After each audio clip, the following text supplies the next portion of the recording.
Now, I do have to apologize to those of you that are very detail-oriented, and I already had somebody point this out. But that is not a paddle or platform tennis picture in the background.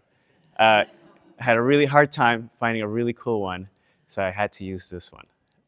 By the way, my name is Rodrigo, if you didn't know that yet. I've been a trainer, personal trainer, for more than 15 years now, and I'm also a licensed massage therapist.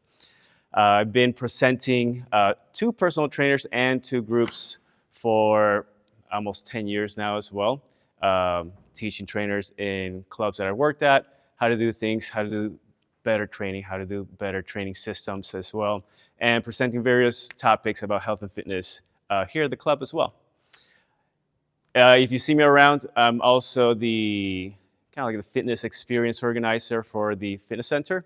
So I arrange a lot of the challenges and events that we do at the club for the fitness center, which leads me to one of my next points.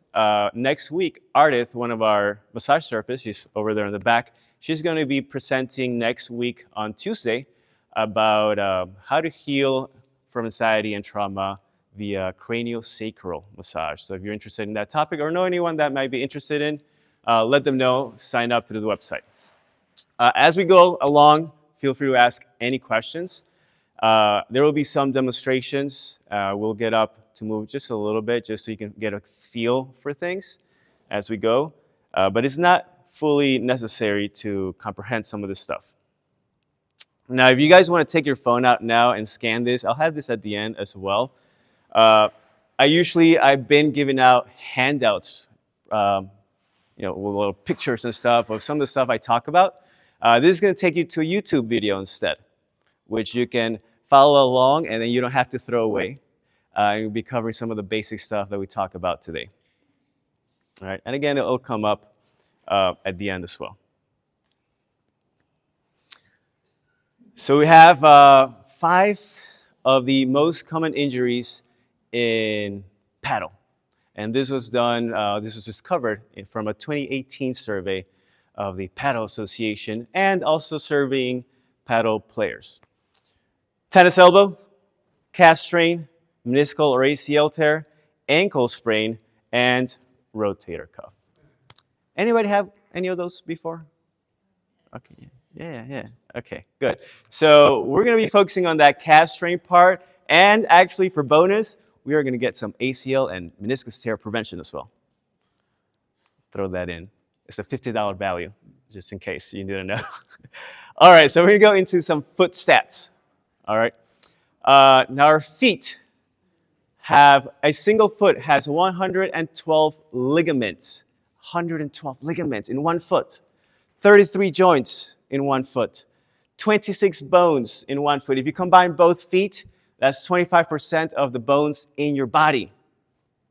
21 intrinsic muscles. Actually, the 26 bones, some people say it's 28, but I'm not here to argue that. 21 intrinsic muscles, 13 extrinsic muscles, and 3 arches. Most people think you only have 1 arch. You're going to find out we have 3 arches and why those are important.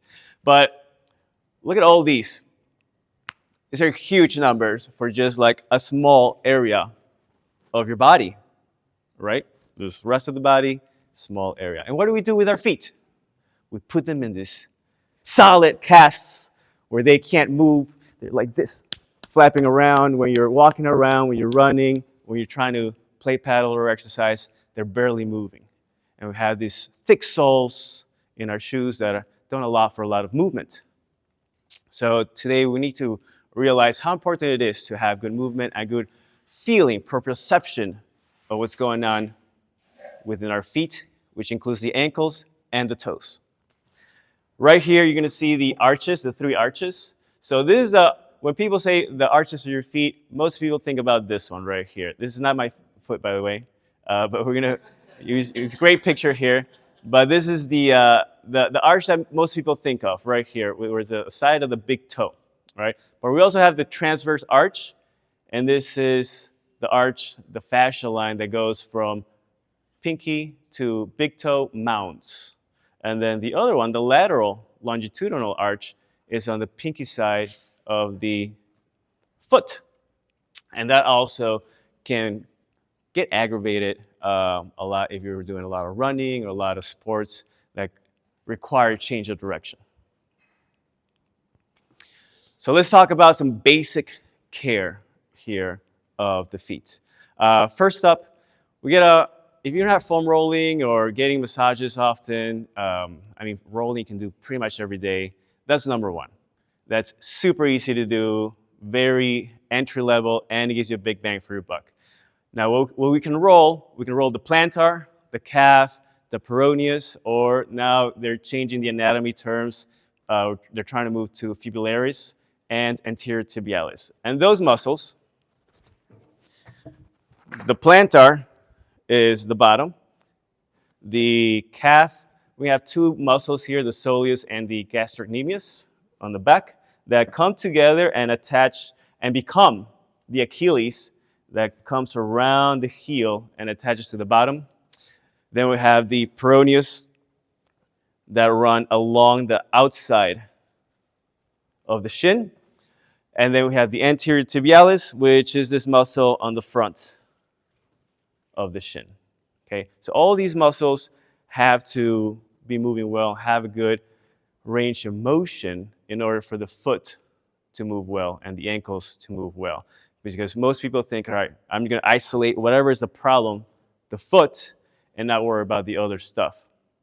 Now, that QR code, that video is going to show you how you're going to foam roll any of those, all of those. But one thing for the feet is usually you want to just lean onto a PVC pipe or a golf ball and then slowly roll that out. And whenever you're foam rolling, that's pretty much the only time in exercise that pain is okay. All right, so you actually want to search for those tender points, those points that are a little painful, and push it a little bit, but not where you're going to cause more irritation. So it should be a feel-good type of pain. Does that make sense? Who foam rolls here already? Like anywhere, any body part? Okay, excellent. So you just got to transfer it over. You could foam roll every day. I've heard some professionals, some physical therapists that go and do seminars and stuff say you should be foam rolling 1 day a week for every decade that you're old. So if you're 60, 6 days a week.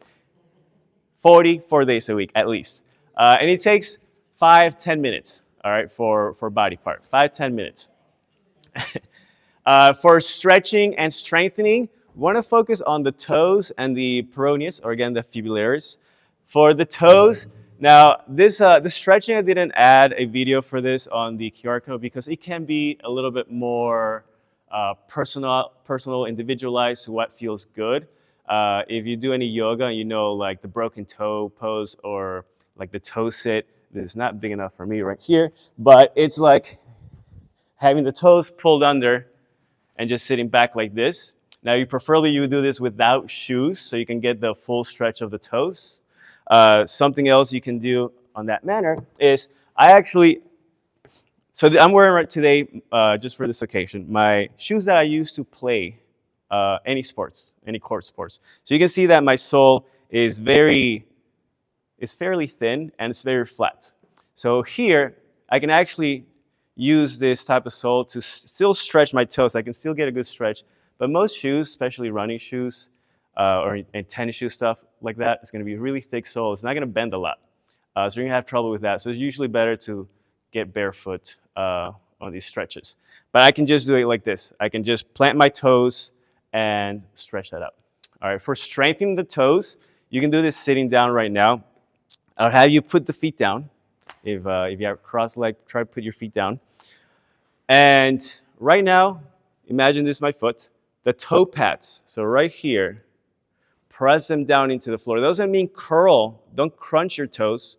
Press the toe pads into the floor. So you should feel the arches of your feet contracting when you do that. It's like you're trying to grip the floor, all right? So that's actually what you want to do whenever you're doing any type of single leg work, when your foot's staying on the floor, any like single leg deadlifts, single leg reaches, anything like that. You want to make sure you contract all those foot muscles, all right, and learn how to do that often. For the peroneus, a stretch that you want to get to is being able to do this. All right, so I'm rolling my ankles, essentially. And a lot of people can't do this. The last time I twisted my ankle was in 8th grade, playing basketball. And after that, not anymore. And it's because I have strengthened, if anybody wants to see this, I can land on those lateral parts because I've strengthened those muscles as well. All right? And I'm telling you all this because I do play sports. So I play volleyball at an intermediate level. It's called the B level, where I'm jumping, I'm moving fast, I'm moving quick, fast reaction, where I can't think so much about how I'm going to move to get somewhere. And I'm also doing hiking and running on trails, where if I put my foot in a little weird angle, it's going to get me into that position, and I can't afford to have the injury happen. So we can really reinforce things in our bodies a lot more than most people think. All right. For the toes, like I said, get used to pressing the toe pads. Peroneus, get used to stretching out those sides like that. Also, basic foot care is focusing on keeping your feet straight. Not a little turned out, straight. So if you look at your feet, your second toe, so not your big toe, your second toe should point forward. And those two lines should make parallel lines. All right, that's going to be what feet straight means. And that already is going to take care of a lot of things with feet and how tight the calves are. So a lot of people, they don't realize this. They are walking with their toes and the feet turned out, like so. All right. So once you start having the feet straight, it actually starts stretching out the calves whenever you're standing normally right there. When the feet are turned out, the calf muscles are a little bit shortened because when we turn the ankle, that and that corner come closer together, which means the muscles are a little bit more shortened. So every time you're resting in this position, you're shortening the muscles. And not to mention, most shoes have a little bit of a heel to it. So you're shortening the muscles even more as you're not doing anything. So getting the feet straight is going to be super, super important whenever you do anything, even exercises like squats, deadlifts, stuff like that. So be like the people on the left, not like the one on the right. Something we want to talk about as well, now we're going to move into the ankle a little bit more, is pronation, supination. Pronation on the left, so this is the big toe side, this is the pinky toe side, is when your arch essentially collapses. I think most people are familiar with that term, like collapse arch. So the inside ankle bone, you can grab your ankles here, that bone right there, the big one that sticks out, drops. That's a regularly stacked, normally stacked ankle. And in supination, the inside ankle bone actually goes a little too high and we start falling off to the outside. So when we get our feet set straight, a lot of people tend to, when I tell them to contract those arches like we did earlier where you want to press the toe pads down, they go a little too far. And then the big toe comes off the floor and we lose pressure. So a way to not go too far into supination while avoiding that arch collapse is by gripping the floor, roll a little bit, but you should still be able to press the big toes down. All right, so once you lose that big toe pressure, you went too far, and now you're in supination. So as long as the toes are pressing down, the arches are contracted, you're pretty much going to take care of the ankles not collapsing and the arches not collapsing.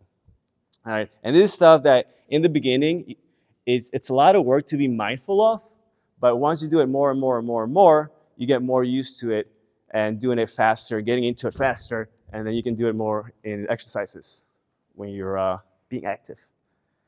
So what we want to start getting into the mentality of is that the toes are your gas pedal and the heels are your brakes when you drive a car. All right. So toes, essentially, it's the ball of the foot, but I say toes because most people always think of that like, oh, should I come up to my toes? Like, all right, fine. But it's essentially the ball of the foot. We want to drive through the ball of the foot to be moving. Our heels down is stable, steady, pressing the brakes. That's why if you're going to lift some heavy weight, you're not going to be on the balls of your feet. You're going to be well planted. You're going to pick something up. You want to be solid, right? But when you're trying to move, when you're trying to sprint, change of direction, we have to go through the balls of the feet. So let's take that topic a little bit more into acceleration, speed, and agility. If you look at this guy, he can probably run pretty fast. It looks like he can run pretty fast, right? Now, now he's taking off blocks right now because he's sprinting for an event. But he's going to be landing on the balls of the feet when he sprints. Now, if he was to cover, let's say, 100 meters, which is your kind of like your shortest outdoors sprint distance, do you think he can cover that amount of space as faster, or slower if he were to go sideways? Which one would be faster, sideways or forwards? Forwards, yes. Okay. So when we think about sports, side shuffling is not usually the best answer if we want to get somewhere fast. So if we want to get from here to over there to the end of the chairs, doing this is going to be slower than me turning, and now I'm here, right? Because I can go faster when I move forward. And that's the case for everybody, right? Everybody can move faster forward than they can move sideways. And that's what we want to keep in mind when we do, when I show you some of the change of direction drills here, is the main reason we want to learn how to change directions and turn where we want to go is because we are going to be faster when we turn and go forwards instead of side shuffling. And then I'm here where I might miss it just by an inch, but if I did this turn and I'm here, I'll hit the ball, right? So that's agility, change of direction. Speed, we're going to be faster going forwards, always on the balls of the feet. Acceleration, if the toes are the gas pedal and the heels are the brakes, we want to get used to accelerating through the balls of the feet. So I'm going to have you get up if you can and find a little bit of space and mirror me a little bit here. Make sure you can see me. Dang, would you just make sure you're not in front of it? Thank you. All right, so for this one, before we even do this, we're going to really set our athletic position. Now, most people know what this is like, all right, I'm just going to get a little lower, right? Now, there's going to be two things here where most people miss is just not knowing really how to load the body in this position. And then two, the reason they can't keep it while they play is because they get tired. Okay, so first, I'm going to show this sideways first. I want you to push your butt back, and you can slide your hands down like you're going to rest right here on top of your thighs. Now, check your feet. Are they parallel? If they're not, make them parallel. Now that we're here, press those toe pads into the floor. So now I'm contracting my arches. Now here, notice how my legs are a little bow out. My knees are not caving in. We'll talk about that a little bit more later. But the knees are going to be a little apart. Legs are a little bit bowed out. Long spine. So I'm not like this. I'm here. So now my glutes are going to take more of the load. Now, we're going to put weight onto the balls of the feet. We're barely going to lift the heels up. All right. So this is my defensive stance. This is my athletic stance. Someone's serving or the ball is coming to my side of the court. I'm going to wait here as soon as possible. So as soon as the ball leaves my side of the court, I'm going to get down, boom, here. That way I'm going to be ready to take off. Now from this position, I want you to pivot to one side. And now the front foot is going to go flat, and the back heel is going to get higher. All right, yeah, pivot one side. Back foot really high, heel is high. Front foot can be flat in this case. All right, come back, center. Yeah, keep the butt back, knees apart, and now we're gonna go to the other direction.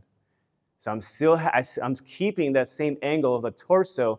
My butt is being loaded. Heel is up, other foot is flat. Good. You guys can have a seat.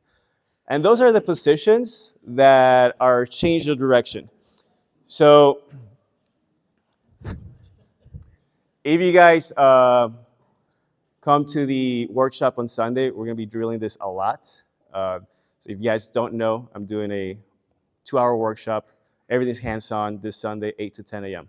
I'll be upstairs. Make sure you sign up if you're interested, because there's limited space. But from there, in full action time, if I see the ball going that way, I'm going to do a little split step. All right, if you know any tennis, you know what split step is. I'm going to go here, and now I'm driving through that ball of the foot, that was my back foot, to get there fast. All right, because again, if I do a side shuffle, this is as far as I'm going. If I turn, now this is as far as I'm going with one step. So it's a big difference, right? How far I can cover, but also how safe it is. So what happens when the heel drives down and it doesn't stay up? So this is a little compilation of injuries. If you get a little queasy, just look away, because it's going to be a little slow motion going on. If it plays, there it goes.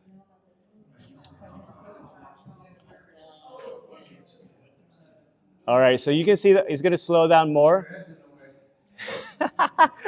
You can slow down. See how the heel goes down? And that's when the pop. Watch that. You're going to watch the left foot. Slow motion, slow motion. Watch the heel go down. Watch the heel go down. Watch the heel go down. Heel goes down, right? I want you to keep watching those heels. If you watch the Super Bowl, if you guys watch the Super Bowl, this was like very beginning. These guys are about to jump in. The left heel goes down, pops the calf. That goes through his whole dream match. This guy throws, he's going to change directions. Heel goes down. Watch the slow motion. Right heel, right heel, right heel, right heel. And you see like a little pop right there. Next one. We got more. No sport is left unturned. Watch the heel go down, and you see that calf. One more time. It's going to super slow motion. Watch that left heel go down. Left heel goes down, left heel goes down. And he's trying to change directions. And there it goes. Wait, there we go. Okay, we got more. Basketball happens a little more often, but football definitely happens often. Now, go back. I meant to pause. Now you might be thinking, hey, I'm not going to move at the same speed or force as professional players, but this can happen to regular people as well. Okay, come on. That one's really slow. So this guy's playing tennis here on the next one. Watch his right leg. Right there. That's all it takes. Heel went down as he was trying to go forward. Next one, exercising.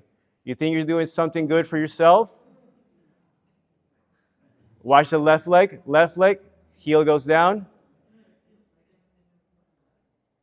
Pop. We got a few more, sorry guys. I'm gonna drill this into you right now. This guy wants to be really, really, he wants to enjoy life. He wants to be a ninja warrior. Right calf. He wants to be a ninja warrior. He wants to run up a wall. He wants to feel good.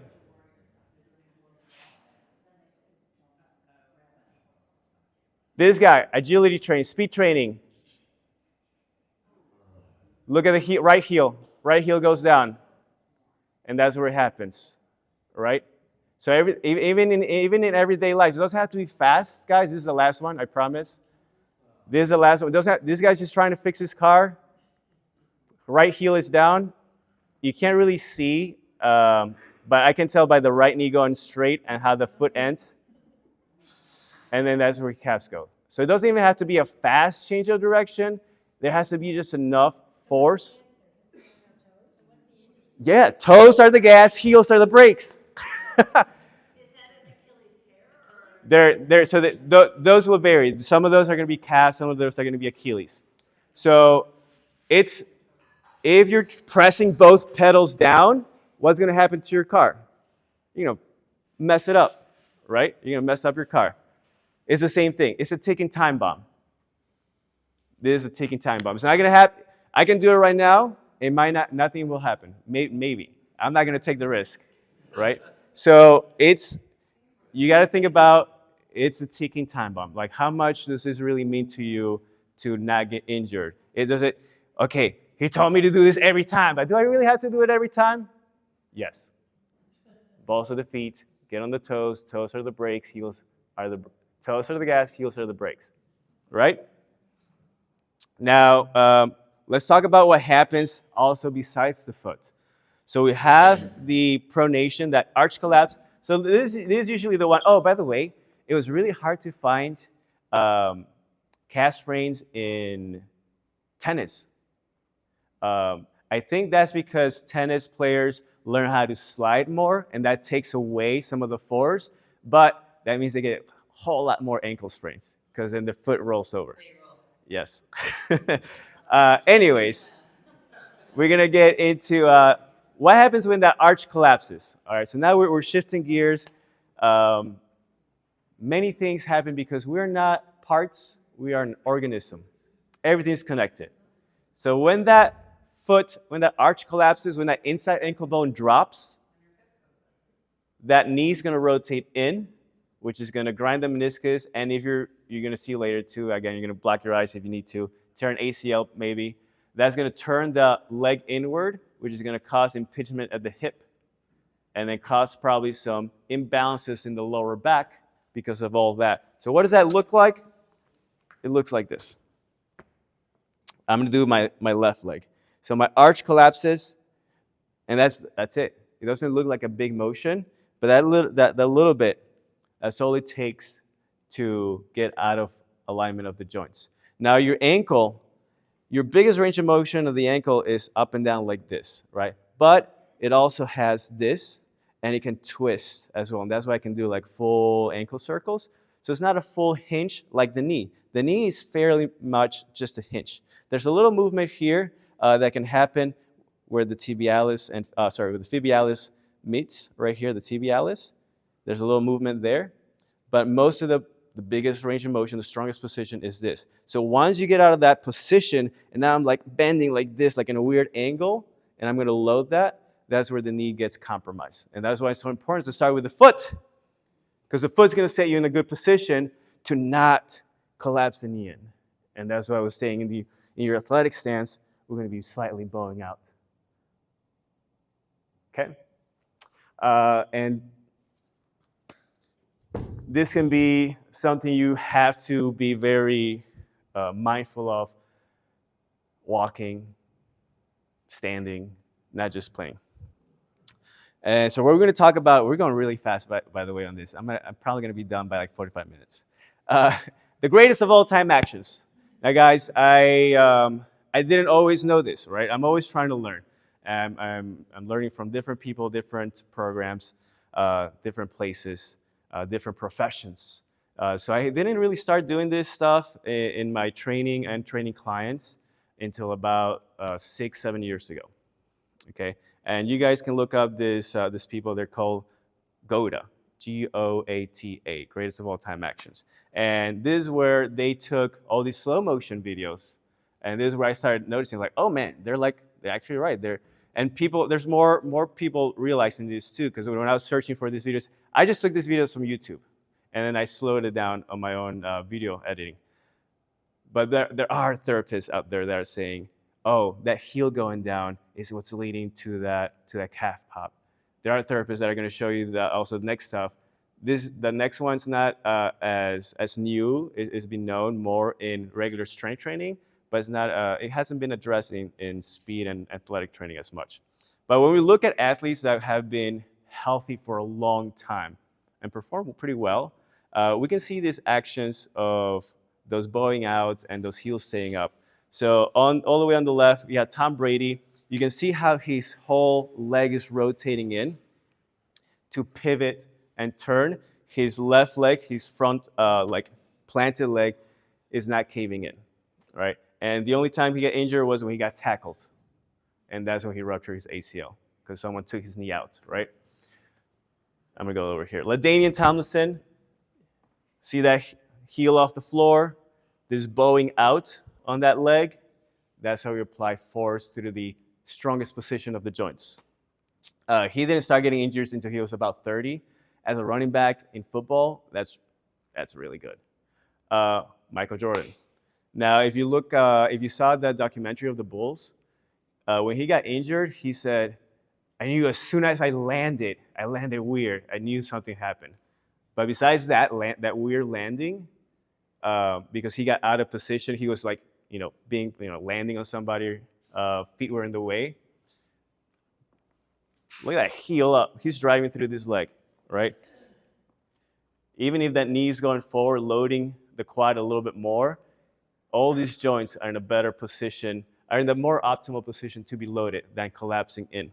So when I say this part of change in direction, that's what we want to get into and learn how to get into to be able to get into a little more aggressive drive.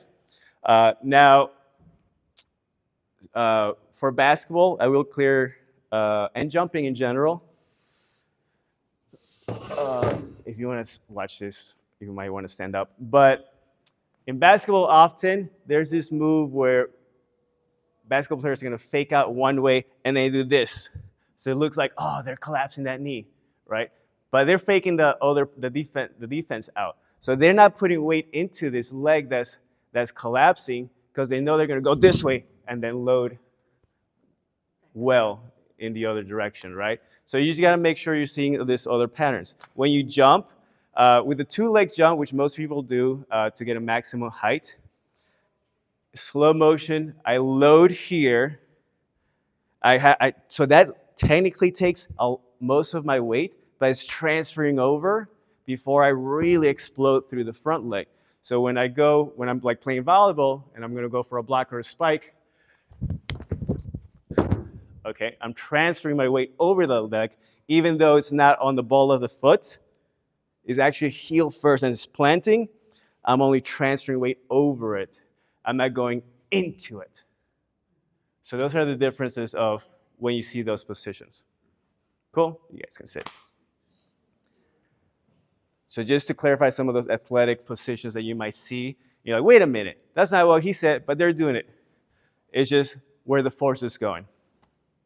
And why that's important to bow out when you're loading through it.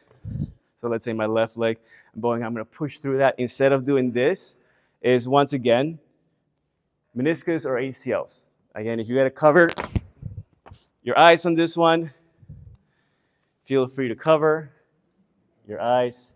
This one's not as long, I think. We'll see. So he's going to plant the foot, heel drops, knee goes in, right? And then he gets right injury. Right here, right knee goes in, heel drops, ankle drops, ACL right away. Right here, knee's going to go in. See how the ankle collapsed too? Watch the ankle collapse. Starts here. Knee goes in. Boom. Well, at least you can't see it like the calf. At least you can't see the pop like the calf because it's inside. Right here too, this guy. In the blue, knee goes in, ankles collapse. That's his injury right there. Well, look at that. Ah! Next one. Which one was it? Oh, it was that leg. And look at how it barely goes in. And then the injury happens. So it has to be super aggressive either. Because again, ticking time bomb right here. Right knee collapses inward. And that foot was turned out too, which leads again to that knee going in. This player right here.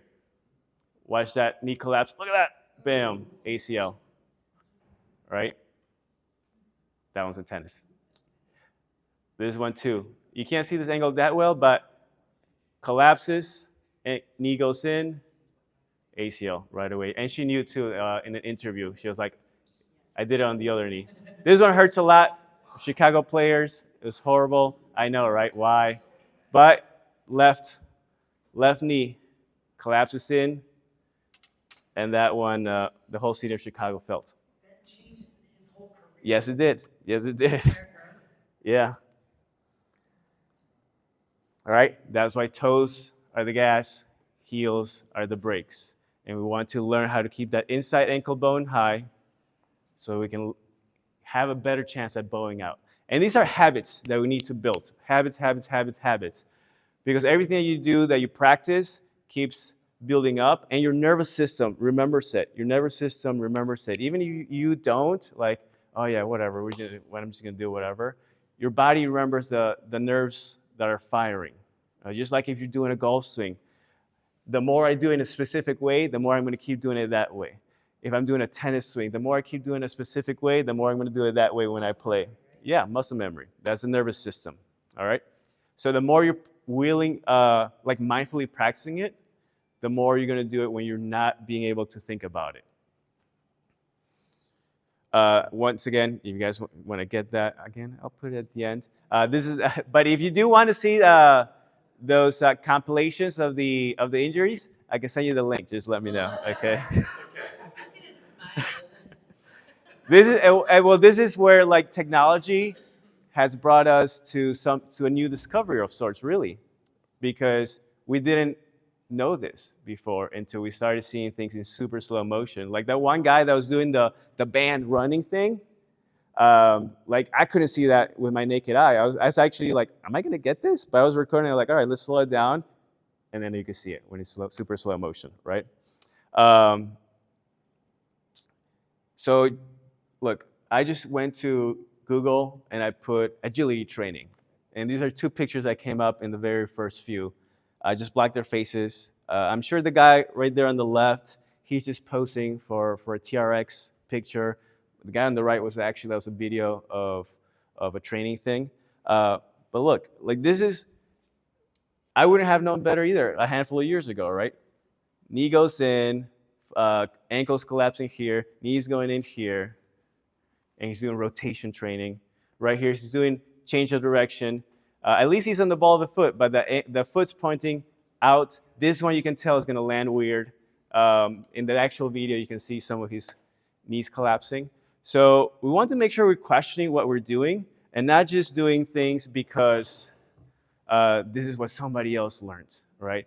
This is what I learned in my kettlebell certification. This is what I learned in my sandbag or my battle rope certification. This is what I learned in my powerlifting and Olympic lifting certification.